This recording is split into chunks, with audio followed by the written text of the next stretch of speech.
assalamu aleykum bandiraɓe musidɓe tedduɓe hettiyankoɓe yeeɓiyankoɓe Suudu Baba TV jaam e kisale moon funnague hirnague rewo e worgo wonɓe nder leydi ha e caggal leydi on calminama ko weltare kadi hande arde en ɗo e élégance boutique e gardegol la grande dame on woni Aminata Sy wonko addani en noon kadi ko hesɗi nde wonno sondu woni ko dow kono haqqille mum woni ko leydi toon to Europe woni walla toon to leyɗele tubakoɓe woni kono haqqillaji mabɓe goni gayena e nder Afrique kala koɓe jii ko nafata Afrique naɓe ko wallirta Afrique naɓe ko ɗum woni koɓe jahata e dow muɗum élégance boutique addini en ɗo produit ji ɗi gandanɗa hoorema ɗi ganduɗa baɗɗi fayida taw ko alman fewna kadi ko tubakoɓe pewni ɗumen tawa kadi ala rewam no halpulare mbiyata ni ko meeɗaka yiyede puɗɗiɗen yidde ɗo henna jeeyow boutique tellement que produit ɗi ene tiiɗi tellement que ɗi mbaɗi seere vraiment sinno tan ko neɗɗo mo ganduɗa wonani e gonga walla ko adda ko wona gonga wiyata omo waɗa ko waɗata ɗo henna ko o addi eɗen présente produit ji ɗi holko wi woni yimɓeɓe gandanɗa hoorema noddaɓe taw ne jogui noon rafiji mumen ko ganduɗa produit ɗi ne cafra ɗum ko ganduɗa ene jogui noon probléme aji o wiya ɗumen yo gar o totta ɗumen produit ji ɗi mbiyeten ɗum ko avant et après ɗi ɓe totte ɗum joni so tawi ɓe tottama ɓe jaaha ɓe kutoro ɗo e 2 mois so Allahu lamɗo jaaɓi 2 mois 3 mois kamɓe kadi gartata ɗo ɓe kalda e bandiraɓe holko ɓe jii e produit ɗi taw ko Allah tagi kadi eɓe kaala mbete ko wiya hen ko nan hen walla ala hen ɗum ko kamɓe kalante en ɗum noon ala no mbatten totten gérante boutique o innito o ko adi foof o waɗani en présenté ko woni ɗo henna ko produit ji gonɗi ɗo hen ɗi kadi ma en jokkodir mo gandanɗa hoorema ko kañum woni représentant produit ji ɗi woni ko toon to France ɓiyi ko debbo ma ɓeydu haalande en kadi ha ɓeyduɗen famde so Allah lamɗo jaaɓi ɗum noon banam debbo no mbiyataɗa Ami Ba huccite caméra Seydi Ba donc ko an hande gérata ɗo henna e nder Nouakchott ko adi foof aɗa kolla min kalana min ɗiɗo produit ji ko ɗi jahata salaamaaleykum nuyu naa leen ñëpp ku nekk sa tur ak sant madame koy wax si wolof pour ñi nga xamante ni wolof bi intéressé après am na ku leen koy defal si pulaar léegi produit yi c'est des produits naturels amul benn effet secondaire pour mag ñi ak xale ñëpp am na si wàll parce que day faj lu bëri léegi mën naa commencer comme exemple Freedom bi moom pour ñu am ñi problème astros ak hernie ak problème yax aussi ak fibrome ak rhumatisme mooy ñuy affaire problème yax comme mag ñi ay crampe problème crampe daal ak lan ak ralentissement ak liberté de mouvement mooy ñi nga xam amuñu descente du am problème ay mouvement daal ak problème cartilage ak problème d'articulation aussi ñoo ko moom muy Freedom bi waaw mooy bii ñoom lañ ko jagle mag ak ndaw mën nga te amul benn problème aussi amul benn effet secondaire waaw te aussi day ànd ak ay compléments alimentaires am comme genre garab yi nii ak Probalance am pour traitement normal 3 mois nga koy jël waaw mois bu nekk 3 bouteilles nga am ak complément alimentaire yi nga koy toppal ni caggal nde suko haalanen ko nafoore ɗum ɗo oɗo jeeya koye clienteɓe walla clientèle boutique o donc o wiyete ko hawli li hawli min calminima amin jinno est ce que wonko gandanɗa gamma mo ƴeftuɗa o ko adi fof holto gamma woni assalamu aleykum wa rahmatullahi taala wa barakatu caggal yettude Allah e julde nulaɗo mi salmini mon onon foof mi salmini kadi heeɓoɓe vidéo o foof to wawi wonde foof e dundu Baba Adama he min mbeɗa wowi ƴettude LR par ce que ɗum ɗo foof ko produit ji mo ganduɗa ala rewon no moƴƴi en même temps mi wonduni e probléme keeci mbiɗa wondi e probléme koyɗe mbeɗa lelo jamma ɓandam no contract mi ronka tan wadde mouvement ji mo ganduɗa ɗi mi waala woytade ha weeta wayno crampe ni baba crampe uji e foof mbeɗa heeɓa douleur aji genou keeci e foof mais hernie o kam ɓuuri tampinde kam mais no puɗɗimi utiliser gamme oɗo Freedom o koye jaam gonmi gamme o fof ƴettatmi mais no guila ƴettumi gamme o faade ñallal ngal hannde koye jaam gonmi ɗum waɗi kala no gasi il faut mi ara mi ƴettita donc min kam jiimi hen tan wax dëgg yalla ko leɗɗe doctereɓe mi yaafima podde en ɗum ɗo jen mi yaafima min avec oɗo gamme mbeɗa wawi continude en wiyam foof par ce que de 1 maw safre ko musata e ɓandu ma foof no safra capanɗe jeeɗiɗi rafi en même temps so ɓandu ma no waɗa hay régénir no waɗma par ce que so ɓandu ma no waɗi ñorɓolli en ɗum ɗo jen fof no itta saɗa jogui probléme pumoji en ɓerde becce en fof no itta arthrose hernie discale e fof no itta donc min mi yahanno ɗo ha Sénégal mbe safroyo mais guil puɗɗimi ƴettude ɗum hankadi mi natti yaade dal min ko hen tan hankadi mbasimi so gasi tan mi ar mi ƴetta ɓe mbiya kam ko ni kadi ko ni mi ƴeewa donc gueɗinomi ko ƴettude ɗum ɗo gel pêche plus élixir o mais machallah jiimen hooram no feewi joni gaynumi hawre mbeɗa jogui des douleur aji goɗɗi ɓe mbi kam yomi continuer oɗo gam donc de ce fait que sa suiviɓe chaque fois maɓe kalane holno utilisirta e holon poɗɗa ƴettude ha mbawa sertude rafiji kewɗi ɗum waɗi min koye maɓe tan goni kadi oɓe jogui représentant maɓe nen toon ɓiyi ko hawguey no woni représentant LR en même temps Faty en fof ko représentant LR mais machallah kala ko hawma sa contactiɓe kadi ɓe balluma kadi explication ngaji e idée ji wassalam kanjum non wassal asowa wadde salamde taw holno mbaɗirta utilisé ɗum ɗo ko ɗum no way kono crème ni walla o ko gel woni hen ay wona ay desina ko aloe vera que 3 ɗum ɗo ji wonata ko 1 mois ko traitement 1 mois ɗum ɗo fof ko traitement 1 mois gel ɗum ɗo gamme freedom o fof ko traitement 1 mois wonate ma kañum ele 3 kañum ele 3 bouteilles mais sa wowi ƴettu ɗum hankadi a sohlani haydara hoto ya clinique hoto ya haydara par ce que kala ko musannoma ne iwa donc kañum ene safra rafiji kewɗi e nder ɓandu ma capanɗe jeeɗiɗi rafi safra ɗum donc nen et puis ɗiɗo kadi mi haalanma hayso tawi aɗa jogo des probléme pour ɗanade jamma en walla ɗanɗa ha nder jamma pina en e ɗiɗon foof saɗa ƴetta ɗum ɗoygol ma ko normal wonata par ce que cerveau ma no fofto no fewi dejat joni mi ƴettat gamam mi yaha rendez vous ɗo e 2 mois min garta kadi min mbaɗa goɗɗo 1 mois walla 2 mois ça dépend par ce que gamo kam déjà ko 1 mois mais mi arta kadi mais somin garti ma on ji waɗat changement kadi kañum hay ɓanduma lawƴ gandirta a selli tan ko hay ɓanduma lawƴota laaɓa wallahi mbata kon poppotode xeesal ne wallahi ɓanduma leerat nañña merci joni gonɗa koye ƴeftude gamuji ma an kama ɗumini hen gadde sachet makko gaddinemo sachet makko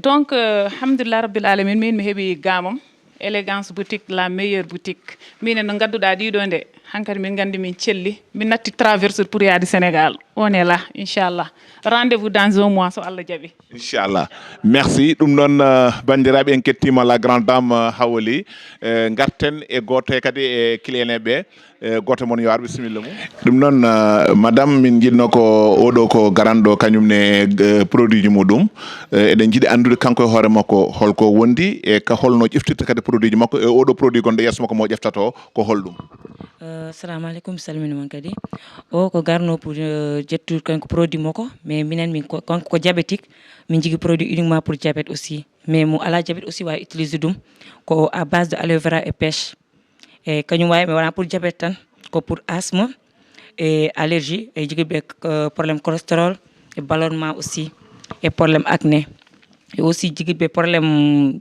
gastrique woni estomac no safra ɗum aussi e ko heewi aussi emo reyit trouble de sommeil sa jii probléme deygol aussi no rewa ɗum lawol eyyi comme ɗum min conseillé mum 90 millilitres par jour o ƴettat kañum omo ƴetta o yar ɗum noon kanƴi oɗo gamoye ɗeɗo fof jadat hen poɗɗe ɗe kadi aussi fof ko noon eyyi poɗɗe ɗe o ƴettat comme exemple poɗɗe ɗe o ƴetta ɗum 3 fois par jour ko probléance kañum pot fof ko pour 3 mois eyyi so ƴettat ko exemple somi tottuma gam 1 mois mi tottuma ko 120 poɗɗe mais taw ko 1 mois o ƴettat min totta mum ko pot 320 foof eyyi par ce que 3 mois o gamme complet o ko 9 bouteilles min tottanma taw ko 1 mois noon mi tottama 3 bouteilles joni oɗo jomum ɗo ko par 1 mois oui 1 mois so tawi o gasni kadi le deuxième mois o ara ƴefta o ƴefta troisiéme mois o ara ƴefta 3 e gamme muɗum ha timma 9 d' accord ɗum noon bandam debbo min calminima annene ka garɗo ƴeftude gamme maɗa ko joni puɗɗiɗa hen walla eyi assalamu aleykum ndoka ko ñimmare musoni ko ngitin kadan lellen do xeeri yo li gamme aloe vera ki a fay aloe vera de pêche parce que ken diabétique nya e sukara ke segena tan anti yankana ndu nanti gamme ke aw sukara ke régulariser yo kenyani ngeri gamme ke wuti lenki am nata sinokko gamme maɗa nani gaddinemo sachet makko walla nda nawal mo voilà na bandiraɓe ha hande gonɗen koye gamuji men ɗi bon sohnajo ari kañumne ari ko ƴeftude gamuji koko noté e gueɗal ngal a haalnima ko sohli ko suuli kanko es mi kanko déjà min gandi ko par ce que wondi ko probléme artros probléme crampe ujo wondi affaire gui dal eyyi affaire gui boni gui eyyi ko ɗum o wondi jeni kanko conseillé ko freedom eyyi o produit o foti ƴettude kanko fawmo ɗon ko sohli ko fat ɗi ko hen jeeya walla ala ko ɗi eyyi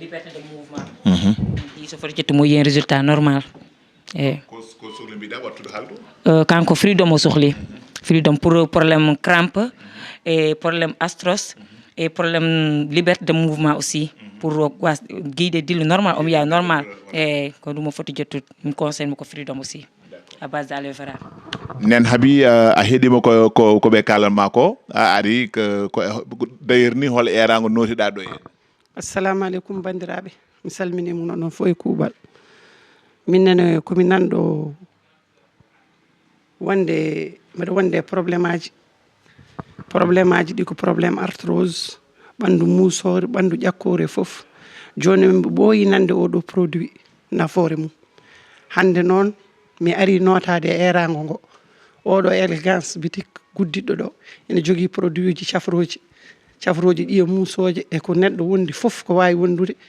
garmi e notago ngo garmi ƴettude gam oɗo hande mi yaaha mi ƴeewoya ɗo e lewru noon mami artu mi haalana mon nafoore mum eyyi ko ɗum adduno kam ɗo inchallah sall ɗum laaɓi garɗa ko ƴewde ko annani ha produit ji ɗi annani ne haale kadi aussi ene wonnoma probléme holto jittata ɗum Allah waɗi élégance boutique addi ha yettiɗo en e nder Nouakchott garɗa wadde ene wayno ko essai mbatta ni so Allah jaaɓi ɗo e 2 mois encore deuxiéme gamma walla troisiéme gamma sa yi hen nafoore ka gartoɗo ene kadi yo Allah junnu gurdam so Allah jaaɓi ay Allah so Allah jaaɓi inchallah yallah hokki ɗum noon le représentant tottumo mbus makko waɗanmo hen mbus makko merci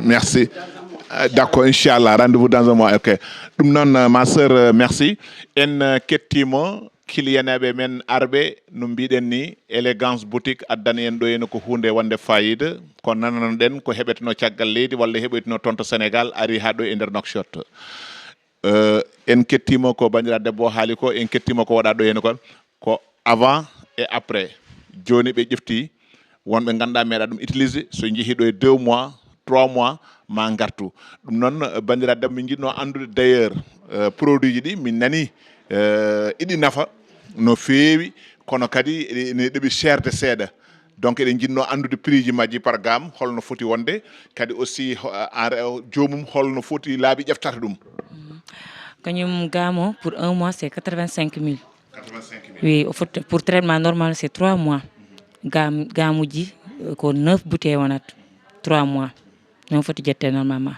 avec Problanc et 6 colostrum non 12 colostrum et 3 Pro 12 et 3 life support dumin totalement goto hen foof ko 85 000 ouguiya par mois foof il faut ko mbaɗa 85 000 ouguiya keɓa ɗum ɗo ga muɗum so yeehi ha oɗo mois maayi sa ƴefti mois goɗɗo kadi mbaɗa 85 000 ouguiya ha timmo 3 fois ene haasi sa waɗi ɗum so timmi 3 fois a sirti hankkadi e rafiji ma a sirti rafiji ma sa welama kadi a wawi continue ɗum mais sa yiiɗi aussi a wawi dartinde par ce que résultat ko ma yi ɗum ma yiide dans 3 mois inchallah ma yi 1 mois ga ma yi résultat mais traitement normal ko 3 mois ko jeeya résultat mo jiɗɗa o inchallah joni eɗen jinno andude élégance boutique holto yitete e numéro aji moɗon téléphone élégance boutique ɗo woni brak police ɗo sa ari ha dow élégance boutique nen ɗo sa ari ha Carrefour o tan table makko nen ɗo sa ari ɗo a wawi nodde 48 81 04 63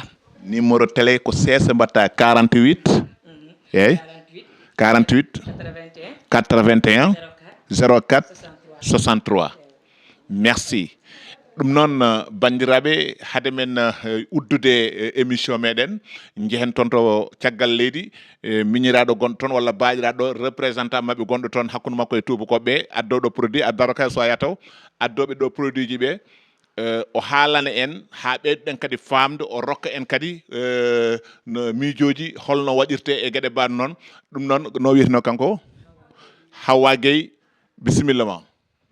On jarama. Merci Soudou Baba. Merci aussi à tonton Alassane Sarr pour cette invitation.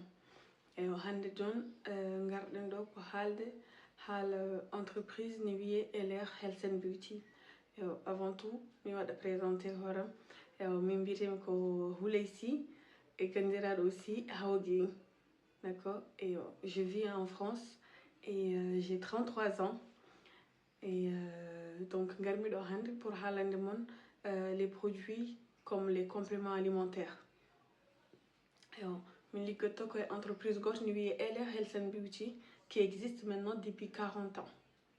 Et des compléments alimentaires, bon, pour des parfums, et après, des compléments alimentaires, des gels, crèmes, tout ça pour faire des safars. Faut quelqu'un me fait un koy safar. Koy no joni emin jogi joni des crèmes aji safrat ko nguru bandu emin jogi kadi des dentifrice aji safrat kadi ko ñi d'accord emin jogi kadi ko faati kadi et d'autres compléments alimentaires. Il y a pas que safar, il y a des parfums, il y a du maquillage, il y a de tout, il y a un peu de tout. Entre plusieurs noix de fof emin jogi plus de 1600 référentes comme produits. Voilà. Et donc, quelques détails des produits qu'on a, des produits phares qu'on vend le plus chez nous. Donc,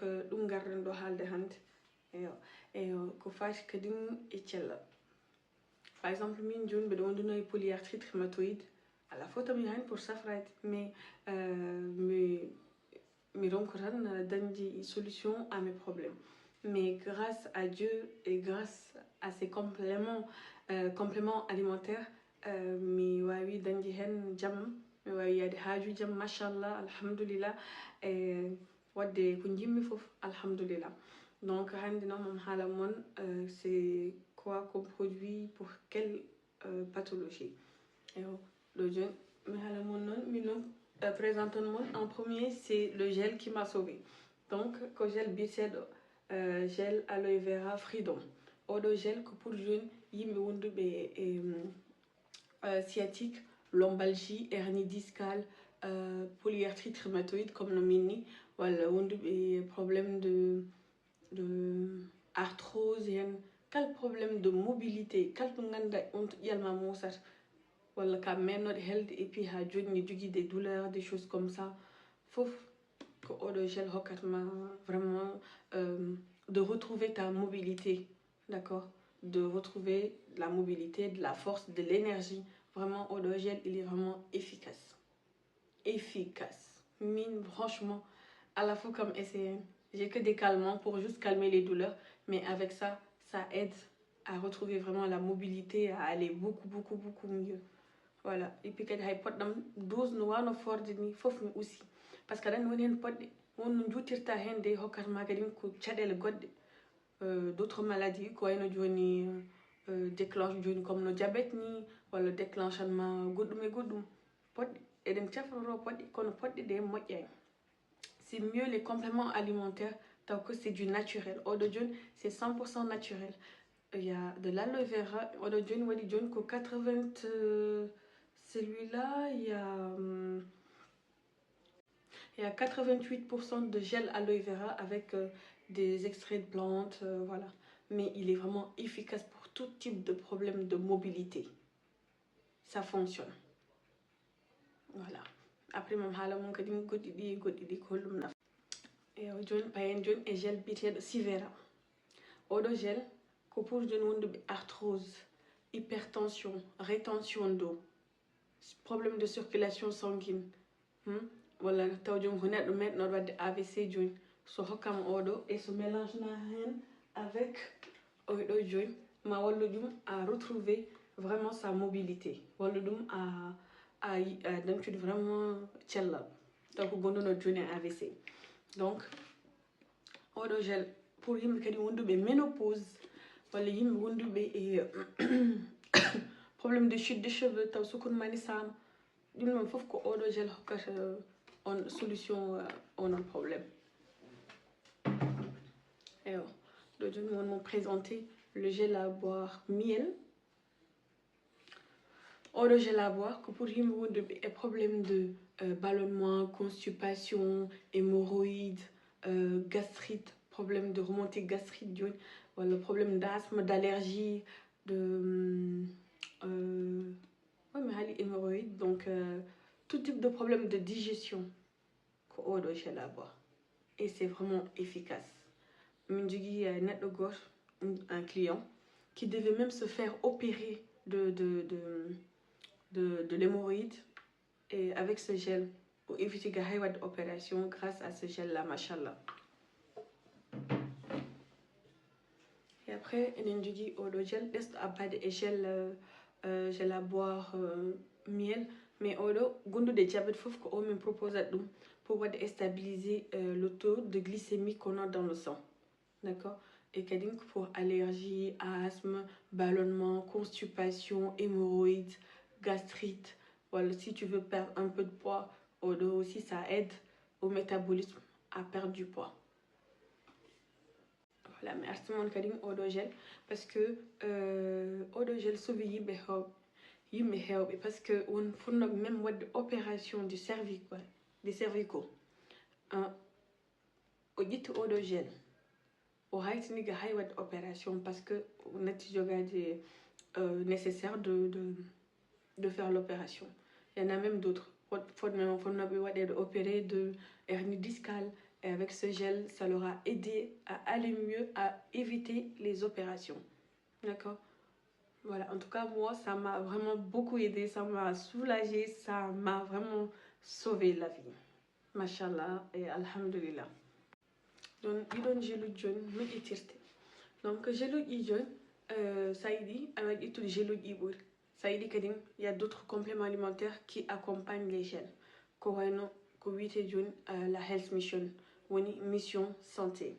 Et Health Mission, c'est une cure de 3 mois. De 3 mois.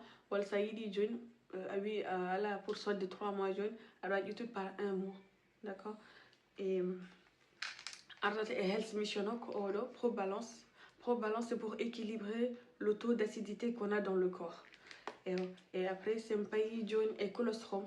Colostrum, a retrouvé un bon système immunitaire, d'accord, ça booste le système immunitaire, ça aide à tomber moins malade. Et le liver support, c'est pour le foie, d'accord, pour aider le foie naturellement à aller mieux. Ça c'est un bon détox, ça va vraiment aider l'organisme à aller mieux dans son ensemble. Et après, il y a le Pro 12. Pro 12 que pour équilibrer le flore intestinal. D'accord? Pour rapide il de produit pour tout dans tout l'ensemble de l'appareil digestif. Et puis ça renouvelle pour renouveler les cellules. Voilà, c'est vraiment efficace. D'ailleurs, les gels accompagnés avec ces compléments alimentaires, c'est plus efficace que de prendre que les gels à boire. Et puis les gels à boire, c'est 100% naturel, sans effet secondaire et ça marche à tous les coups. Voilà. Et avec ces gels, on n'a même pas peur de dire satisfait ou remboursé parce qu'on connaît très bien nos produits. On connaît aussi la valeur de ces produits-là. C'est pour ça qu'on se permet de venir recommander aux personnes nécessiteuses. Et voilà. Donc, en gasni halde Health Mission, une mission santé. Le jeune payen joni ko fati complément alimentaire du côté. Voilà, le jeune payen joni ko fati Mind Master. Au jeune ko Mind Master Gold pour yimi wundu et problème de comment ça s'appelle encore, anémie, problème de fatigue, trouble de sommeil, de concentration, voilà yimi wado dépression. D'accord, et tu dis les tempères Mind Master Gold qui va aider la personne à aller mieux. Et après ça, on a le Mind Master Red Order. C'est presque pareil, c'est pour la fatigue, troubles de concentration, problèmes de mémoire, voilà. Ça c'est très bien, on le propose aussi aux enfants qui sont aussi autistes. Comme ça leur aide à se canaliser et à se calmer, avoir plus de concentration. Voilà, ça c'est le Mind Master Red. Mind Master Green. Voilà, ça, tout ça c'est les Mind Masters, c'est pour la tête, le cerveau, l'aider à fonctionner mieux. Voilà, il y a des problèmes tout le temps, tu oublies. Avec les Mind Masters, ça va t'aider à garder une bonne mémoire. Et aussi, le Joint Pain et Mind Master Extrême. Mind Master Extrême, que pour lui, tempérer. Ça doit être tempéré. Elle manque d'énergie. Au lieu de prendre café, voilà, au lieu de prendre du Red Bull, voilà, les boissons énergisantes. Et ça, c'est pas bon pour la santé à long terme, c'est pas bon. Donc ça, c'est vraiment naturel, 100% naturel. Ça aide à booster. Si c'est des gens qui sont fatigués, ça aide à avoir de l'énergie, de la force. Vraiment, ça fonctionne. Et puis c'est naturel, c'est que des poudres, des vitamines. C'est 100% naturel. Mais les produits Jamel Fof sont 100% naturels, sans effet secondaire. Voilà, c'est vraiment 100% naturel. C'est que des extraits de plantes, voilà, et de l'aloe vera. Et aussi, Mind Master et Body Mission. Body Mission, on y complément alimentaire pour les gens qui veulent stabiliser le poids ou perdre du poids, voilà,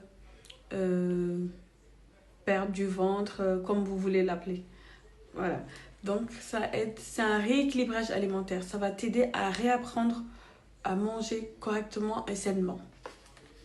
Donc, on a des soupes, on a des milkshakes. Il y a aussi ce protein power qui vient avec chaque produit que l'on roule.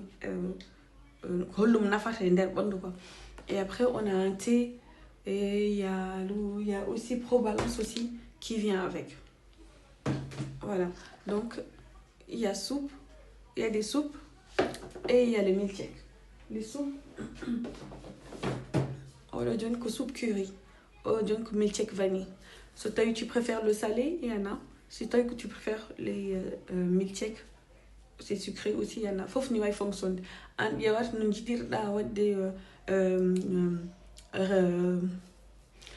rééquilibragement et après dès que tu regardes en fonction que tu préfères sucré ou salé. Voilà, ça il est tu peux mélanger le sucré et le salé. Le matin, milkshake, midi, soupe, le soir, milkshake ou soupe, c'est toi qui décides qu'est-ce que tu veux manger.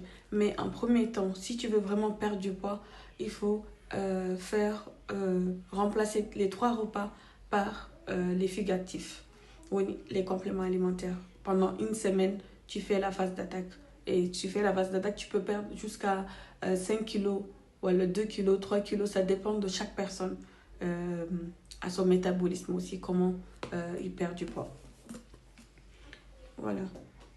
Et après, le protein power, c'est pour maintenir les muscles, pour muscler le corps, pour que le corps ne relâche pas. D'accord? Pour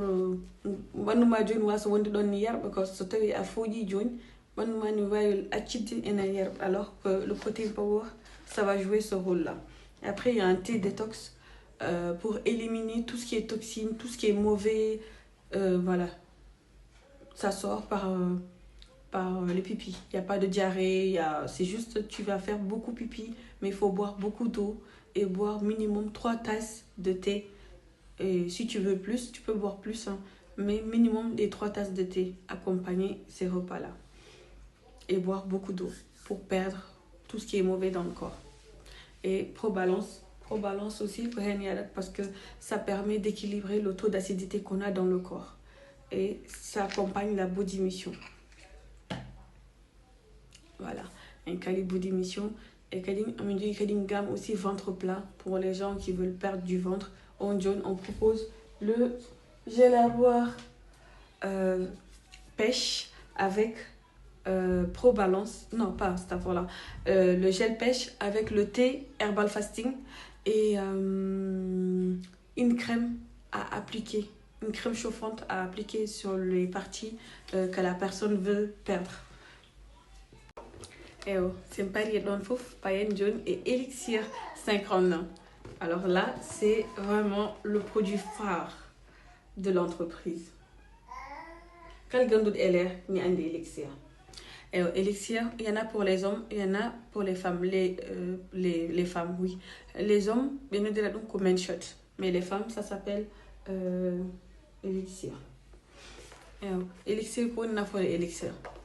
Élixir, c'est d'abord faut nous faut regarder élixir galement. Vraiment, ça nettoie profondément. Voilà, ça nettoie tellement bien à l'intérieur du ventre.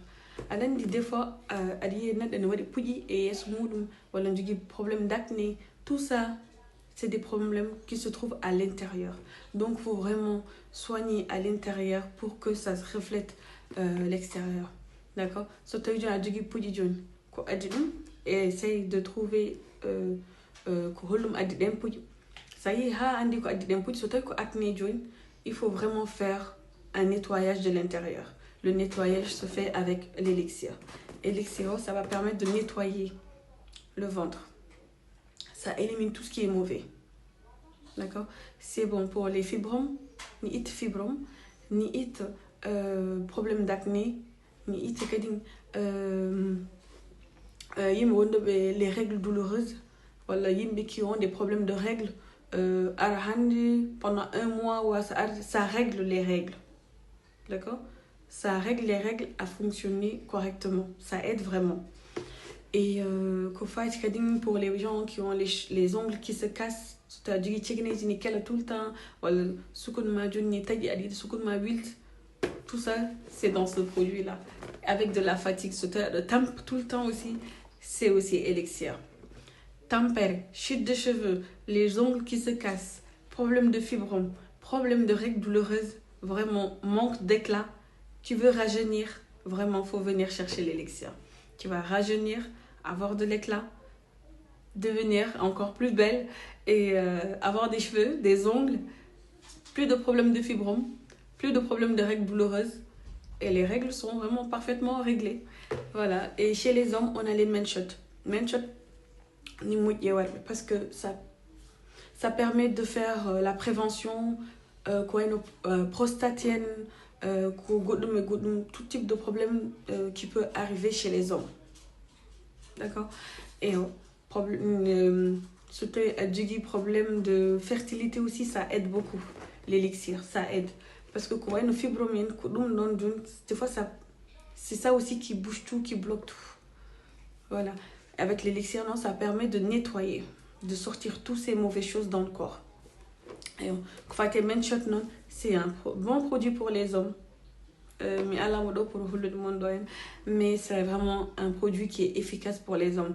Il y a des problèmes prostate et tout ça, ou le début, qui n'en a pas des préventions. Il y a vraiment pour des préventions. Les compléments alimentaires, c'est tu peux prendre. Il n'y a pas que les malades. Tout le monde peut prendre les compléments alimentaires. Ça va te faire que du bien.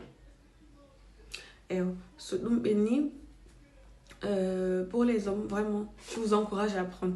Ça vous permet d'avoir de la barbe, de la force, de rajeunir, d'avoir de l'éclat. Vraiment, beaucoup de bienfaits. Beaucoup de bienfaits chez les hommes. Et c'est un élixir. Moi, je vais vous présenter le produit du Godby un peu rapidement. Et le John Payne est produit pour les cheveux et les recapins. Lotion tonique. Nous avons des shampoing et aussi lotion tonique. Ça permet de faire pousser les cheveux. Même si ça fait des calvitie, ça a des eau de produit. Ma soukouma, on est vil tout.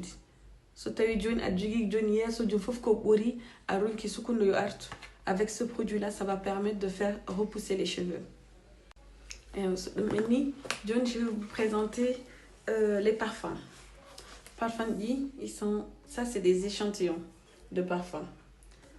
Donc là, c'est pour les femmes et là pour les hommes.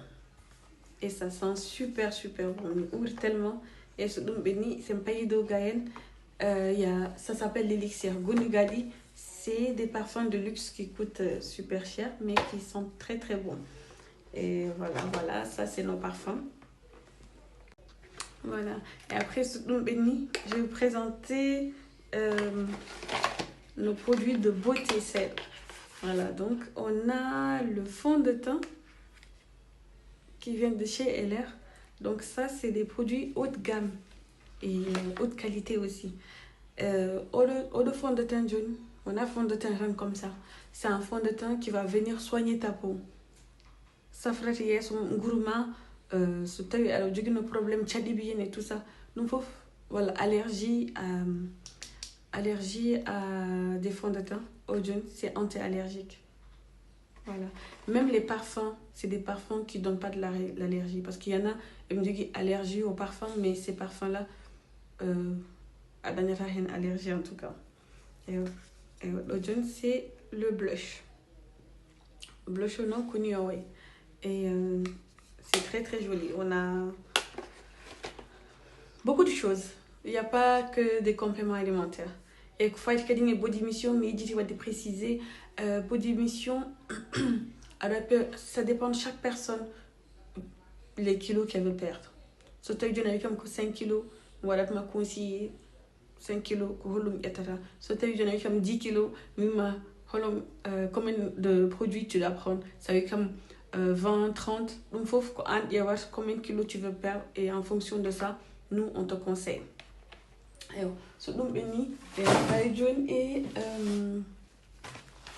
la trousse de secours. Et trousse pour c'est une petite pharmacie. Ok, il y a l'emergency spray et emergency crème et la crème propolis et le gel concentré. Et c'est vraiment quelque chose à avoir chez soi. Ça de jóge dum do a sohla ne hay nokku parce que ene safra gagnante ene safra brûlure ene safra des problèmes de boutons, des problèmes d'acné, problèmes tchadib wala moustique yen fof ni wala. Voilà, c'est vraiment quelque chose à avoir chez soi. Et c'est tellement efficace, ça cicatrise vite.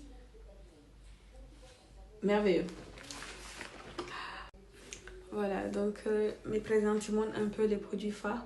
Même quand vous faites ménopause, les gens qui souffrent vraiment de ménopause, amènent des compléments alimentaires pour ces personnes-là, pour les aider à se soulager des bouffées de chaleur ou le problème de yimbe qui s'énerve trop vite à cause de la ménopause. Tout ça, ça peut arriver. Donc, on a des compléments alimentaires pour ces personnes-là aussi. On a aussi pour faire des préventions de beaucoup de choses. Voilà, et puis et aussi un peu de tout. En tout cas, les produits phares, produits de Sodez et LR. Voilà. Et on va donner ce minimum. Et on dirait merci beaucoup Soudbab. Merci tonton Alsansa. Adjaram fait. Et à bientôt, Inch'Allah. Merci bandira musidɓe tedduɓe hakkiagal nde Hawa Gueye rokki en explication ngaji labɗi ceer e ko kalɗen ɗo henne ko e mbe sikki bandiraɓe ɓeydima famde ko yahate ko ɓeydima kadi andude ko wona e dow mum ko wadde bisimilla moon ɗiɗo produit ɗi gandanɗa hoorema hewɓe kewno nulde ɗum ko caggal leydi wona rewɗo reftuɗo hen walla jaahaɗo ha Dakar Allah addini en élégance boutique addini en ko ɗo e Carrefour Brak Plus ɓe goni sa ari ha ɗon numéro téléphone ngaji ɗi jiiɗa ene goni e écran ɗi ko ɗiɗon goni numéro aji mabɓe téléphone so Allahu lamɗo jaaɓi en gari ɗo henna gam wadde essai woni ɓeɗo yummiraɓe rewɓe arɓe ɗo henna yo Allah rokki en kadi koɓe coynoto hen ko Allah rokkaɓe jiihen hen résultat ɗo e 3 mois so Allahu lamɗo jaaɓi kadi artoɓe ɗo kadi ɓe kalana en hol résultat moɓe jii hen holko ɗum nafata holko waɗa winta erago dendal ngal Mauritanie naɓe wonɓe leydi ɗo henna ha e caggal leydi so tawi onon wonɓe caggal leydi yimmiraɓe moon waynira moon rewɓe suddiɓe moon foofu nan ɗo henne ene jogui ɗiɗo probléme aji oɗon mbawi jokkodirde élégance boutique oɗon mbawi yobde ni à partir de France jokkodiron élégance boutique ma safra noon jinnaɓe moon safra noon koreji moɗon ha mbiya cocc gara daro ɗum noon bandiraɓe Allah jarama on jarama ko ɗo e élégance boutique gonɗen toon to caméra to ko Amadou Sada Ndiaye ɗo e micro ko musidɗo moon sehil moon Alassane Wuddu Sarr mo Suudu Baba TV jaam e kisale moon Suudu Baba, Suudu Baba, Suudu Baba, Suudu Baba, Suudu Baba, Suudu Baba, Suudu Baba, Suudu Baba.